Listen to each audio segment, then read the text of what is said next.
بسم اللہ الرحمن الرحیم۔ السلام علیکم۔ آج 11 مئی بروز جمعرات ہم بات کریں گے عمران خان کے حق میں سپریم کورٹ آف پاکستان کا جو تحریری فیصلہ جاری کیا گیا ہے، 3 صفحات پر مشتمل بڑا خوبصورت فیصلہ جو میں آپ کے ساتھ شیئر کروں گا، اور ساتھ میں آپ کو بتاؤں گا کہ وہ 4 کون سے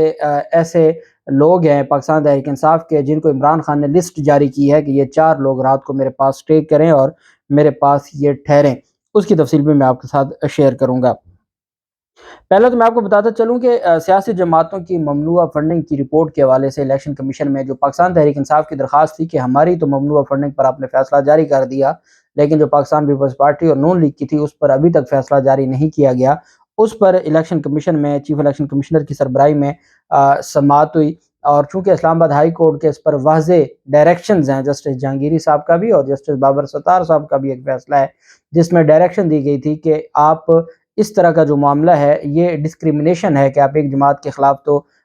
کارروائی کریں، اس کے خلاف سکروٹنی کمیٹی کی رپورٹ آئے، آپ فیصلے جاری کر دیں، لیکن باقی جو جماعتیں ہیں ان کے خلاف آپ کارروائی نہ کریں یا ان کے خلاف سکروٹنی کمیٹی کی رپورٹ جو معاملات ہیں ان کو آگے نہ بڑھائیں۔ تو اس پر ڈائریکشن دی گئی تھی کہ ان کے کیسز کو بھی جلد سماعت کیا جائے۔ چیف الیکشن کمشنر کی سربراہی میں سماعت ہوئی۔ چیف الیکشن کمشنر نے الیکشن کمیشن کی سکروٹنی کمیٹی کے اجلاس کی صدارت کی اور پی ٹی آئی ممنوع فنڈنگ کے اکاؤنٹس اور بینکنگ ریکارڈ کی جانچ پڑتال کے لیے ابتدائی طور پر 2019 میں جو تشکیل دی گئی تھی سکروٹنی، اس کو اب مسلم لیگ نون اور پیپلز پارٹی سمیت باقی جو دیگر سیاسی جماعتیں ان کے دستاویزات کی جانچ پڑتال کا ذمہ داری سونپی ہے، اور کہا ہے کہ 15 دن کے اندر نون لیگ اور پیپلز پارٹی کی جو فنڈنگ کی رپورٹ ہے وہ جمع کروائی جائیں اور مکمل کی جائیں۔ الیکشن کمیشن نے پاکستان تحریک انصاف کے جب یہ درخواست تھی 2014 میں پاکستان تحریک انصاف کے خلاف یہ درخواست دی گئی تھی، 2017 میں پاکستان تحریک انصاف نے پیپلز پارٹی اور نون لیگ کے خلاف یہ درخواست دی تھی، جس پر 2019 میں اسکروٹنی کمیٹی بنی تھی۔ پی ٹی آئی کی حد تک فیصلہ آ گیا اور باقی 2 جماعتوں کی حد تک نہیں آیا تھا۔ اب اس پر جو کہا گیا ہے کہ اس میں جے یو آئی فیک کی بھی فنڈنگ میں بے ضابطگی اور کک بیکس کا جو الزام لگایا گیا تھا، اس پر بھی جے یو آئی ایف کی فنڈنگز پر بھی جانچ پڑتال کا کہا گیا ہے، اور الیکشن کمیشن کی جانب سے یہ کہا گیا ہے کہ یہ 15 دن میں رپورٹ جمع کروائیں، چونکہ اسلام آباد ہائی کورٹ میں یہ رپورٹ دینی ہے اور اس سارے معاملے کو آگے چلانا ہے۔ پاکستان تحریک انصاف نے جو ممنوع فنڈنگ کی کارروائی کو رکوایا تھا، تو اس میں سب سے بڑی جو پلی تھی وہ یہ تھی کہ باقی جماعتوں کے خلاف کارروائی کرتے نہیں ہیں، صرف ہمارے خلاف ہی کارروائی کی جاتی ہے، اور اس بنیاد پر پھر یہ ساری چیزیں سامنے آئی تھیں۔ دوسری جانب جو سپریم کورٹ آف پاکستان کا فیصلہ ہے عمران خان کی درخواست پر، عمران احمد خان نیازی ورسز فیڈریشن آف پاکستان، یہ اس کا ٹائٹل ہے، اور اس میں عمر عطا بندیال صاحب، علی مظہر صاحب، محمد علی مظہر صاحب اور اطہر من اللہ صاحب، یہ 3 رکنی اور تینوں ججز کے سائن ہیں۔ 641 بٹا یہ کرمنل ہے اپیل 641 بٹا 2023، اور اس میں سپریم کورٹ آف پاکستان نے کہا کہ the matter of execution of the arrest warrant issued by the chairman national accountability bureau NAB dated 1/5/2023 in the Al-Qadr Trust case within the premises of the Islamabad High Court against petitioner is invalid and unlawful، کہ جو جاری کیے گئے تھے جس میں، اور یہ 1/5/2023 کے جو تھے یہ اللیگل تھے، غیر قانونی تھے، اور ان کو unlawful ڈکلیئر کیا جاتا ہے۔ The execution of said warrant violated the petitioner rights of access to justice and the sanctity and safety of the court, as he had already surrendered to the court for seeking judicial relief against the action taken by NAB in the Al-Qadr Trust case، کہ یہ نہ صرف عدالت کی توہین ہے بلکہ یہ اس پٹیشنر کی جو فنڈامنٹل رائٹس ہیں ان کی بھی توہین ہے، جس میں یہ کہا گیا ہے کہ آپ کسی کو بھی جو عدالت میں سرنڈر کرنے آتے ہیں آپ اس کو غیر قانونی طور پر گرفتار نہیں کر سکتے۔ عدالت نے کہا کہ NAB in the court for seeking judicial relief against the action taken by NAB in the Al-Qadr Trust case. In this regard, the fundamental rights of the petitioner under Article 4, 9, 10A and 14 of the Constitution of Islamic Republic of Pakistan have been infringed، کہ وہ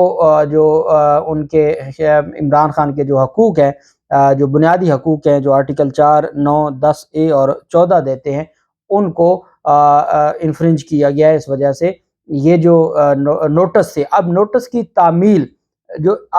از خود notice ہیں it self, جو notices ہیں ان کو illegal نہیں declare کیا، وہ تو اسلام آباد ہائی کورٹ کا معاملہ ہے، وہی دیکھے گی جب پری اریسٹ بیل فائل ہوگی اور وہ دیکھے گی اس معاملے کو۔ لیکن سپریم کورٹ آف پاکستان نے جو اس پر تعمیل کروائی گئی ہے، اور جس طریقے سے اسلام آباد ہائی کورٹ کے احاطے میں ان عمران خان کے خلاف کارروائی کر کے ان نوٹسز کی تعمیل کروائی گئی، اس کو اللیگل اور ان لافل ڈکلیئر کیا۔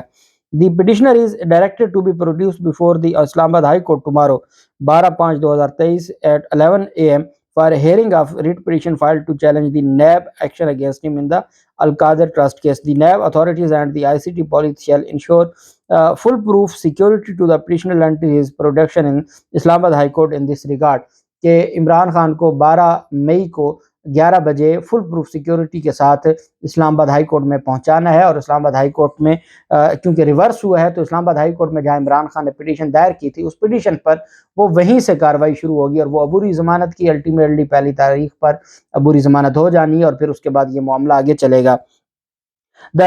Registrar of the Islamabad High Court is directed to place the matter writ petition before the Honorable Chief Justice of the Islamabad High Court for constituting a bench for hearing the same. کہ اس کے لیے registrar کو حکم دیا جاتا ہے کہ وہ ریٹ پٹیشن کو چیف جسٹس کے پاس پیش کریں تاکہ وہ اس کو کسی بینچ میں فکس کریں، اور وہ بینچ عمران خان کی درخواست پر کل 11 بجے سماعت کریں۔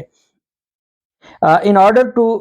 ensure the security of the petitioner until his appearance in the High Court tomorrow 12/5/23 at 11 AM, he shall remain in the guest house, police guest house, where he is presently retained in police custody, namely the police lines guest house H11 اسلام آباد۔ تو عمران خان تب تک وہاں رہیں گے security کی بنیادوں پر۔ Supreme court of Pakistan نے بڑا واضح لکھا کہ وہ سیکیورٹی کی وجہ سے ان کو وہیں ٹھہرایا جائے گا، اور ان کو جب تک اسلام آباد ہائی کورٹ میں پیش نہیں کیا جاتا۔ اسلام آباد ہائی کورٹ میں جب پیش ہو جائیں گے وہ اسلام آباد ہائی کورٹ کے رحم و کرم پر ہیں، اسلام آباد ہائی کورٹ عبوری ضمانت دے گی تو وہ اپنے گھر چلے جائیں گے۔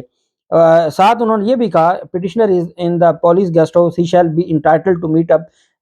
10 guests whose particulars shall be provided by him to the concerned police officer subject to security check by the police. These persons shall be allowed to stay with the petitioner as long as desired by him. کہ 10 لوگوں تک عمران خان کے پاس اجازت ہوگی کہ وہ عمران خان کے ساتھ اگر رہنا چاہے یا ان سے ملنا چاہے تو 10 لوگ مل سکتے ہیں، اور وہ جب تک بھلے وہ کل 11 بجے تک عمران خان کے ساتھ سٹے کرنا چاہیں تو وہ سٹے کر سکیں گے۔ This order shall remain valid until the production of the petitioner before the High Court. اور پھر آگے ہائی کورٹ کا فیصلہ ہے، ڈیفینیٹلی ایسے ہی ہونا تھا۔ اور ساتھ عدالت نے یہ بھی کہا کہ جو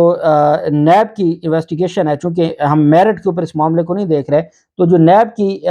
اس میں کارروائی ہے یا نیب کی جانب سے جو اس پورے کیس میں انویسٹیگیشن ہے، عدالت اس معاملے کو نہیں دیکھ رہی، وہ میرٹ کے اوپر اسلام آباد ہائی کورٹ دیکھے گی، اور وہ ساری چیز اب عمران خان کو اس حد تک ریلیف دیا گیا، اور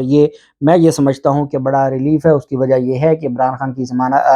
گرفتاری ختم ہو گئی۔ اب باقی کیسز میں وہ پہلے ضمانت پر ہیں، جو نیب کا کیس تھا القادر ٹرسٹ کا، اس میں کل عبوری ضمانت ہو جائے گی، باقی جو نئے کیسز ہوئے ہیں اس میں حفاظتی ضمانت ہو جائے گی، کیسز جو خفیہ ہیں ان کے لیے درخواست دائر ہو جائے گی کہ جتنے بھی خفیہ کیسز ہیں ان کی رپورٹ عدالت میں جمع کروائی جائے، اور تب تک عمران خان کی گرفتاری سے روکا جائے۔ تو ڈویژن بینچ جب وہ فیصلہ دے دے گا تو اس کے بعد پھر وفاقی حکومت کے پاس آپشنز ختم ہو جائیں گے۔ یہ تو اس وقت ان کے پاس زیادہ آپشن بنے تھے جب اسلام آباد ہائی کورٹ کے چیف جسٹس عامر فاروق صاحب نے ان کی گرفتاری کو قانونی قرار دیا تھا۔ اب یہ معاملہ بیسیکلی چیف جسٹس عامر فاروق صاحب کے لیے ایک سبکی اٹھائی ہے انہوں نے، ایک تو عمران خان کی اس گرفتاری پر ان کا ایکشن نہ لینا، پھر اس معاملے کو 4-5 گھنٹے تک اس سارے معاملے پر فیصلہ محفوظ کر کے بیٹھنا، پھر فیصلہ دینا اور گرفتاری کو قانونی قرار دینا، اور پھر جو مبینہ بیٹی کا کیس ہے، میں یہ سمجھتا ہوں کہ کسی بھی آنریبل جج کے لیے اس طرح کا اگر کوئی معاملہ بن جائے اور چیزیں سامنے آ جائیں اور ان پر وہ درخواست گزار جو اعتماد کرتا ہے اور آج تک خاموش تھا وہ عدم اعتماد کر دے، تو یہ چیزیں بتاتی ہیں کہ بہت سارے پھر مسائل، جیسے آپ عمر رضا بندیال صاحب کے حوالے سے آپ جانتے ہیں کہ دوسری طرف سے یہ بات کی جاتی ہے، لیکن جتنے بھی کیسز عمران خان کے وہ سارے عامر فاروق صاحب کے پاس لگتے ہیں اور عامر فاروق صاحب ہی سنتے ہیں اور کسی اور کے پاس جاتے ہی نہیں ہیں۔ اب چونکہ کیسز فکس کرنے ہوتے ہیں چیف جسٹس صاحب نے، تو چیف جسٹس صاحب ان سارے معاملات کو لے کے دیکھ رہے ہوتے ہیں۔